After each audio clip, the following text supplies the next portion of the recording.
நள்ளிரவின் அமைதியில் சுடுகாட்டு பாதையில் வேதாளத்தை தோளில் சுமந்து நடந்தார் மன்னர் விக்ரமாதித்தன்.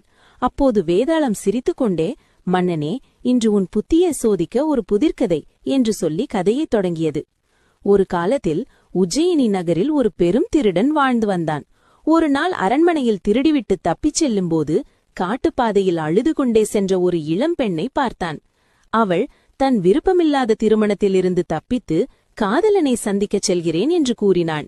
அவளின் நிலையை உணர்ந்த திருடன் காட்டின் அபாயங்களை எண்ணி அவளை பாதுகாப்பாக காதலனிடம் சேர்த்து விடுவதாகவும், அதற்கு பதிலாக திருமணம் முடிந்த பிறகு அவள் அணியும் முதல் நகையை தன்னிடம் தர வேண்டும் என்றும் வாக்குறுதி பெற்றான்.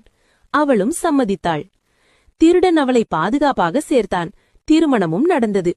முதலிரவில் நடந்ததை அறிந்த கணவன் வாக்கு காப்பாற்றப்பட வேண்டும் என்று சொல்லி நகையுடன் அவளை திருடனை தேடி அனுப்பினான். நள்ளிரவில் காட்டுப்பாதையில் சென்றபோது ஒரு பசியுள்ள பூதம் அவளை வழிமறித்தது. அவள் தைரியமாக, "நான் ஒரு வாக்கை காப்பாற்றச் செல்கிறேன், அதை முடித்துவிட்டு திரும்பி வந்து உனக்கே என்னை ஒப்படைக்கிறேன்" என்றாள். அவளது உண்மை மனதைக் கண்டு வியந்த பூதம் அவளை விட்டுவிட்டது. இறுதியில் அவள் திருடனை சந்தித்து நகையை அளித்தாள்.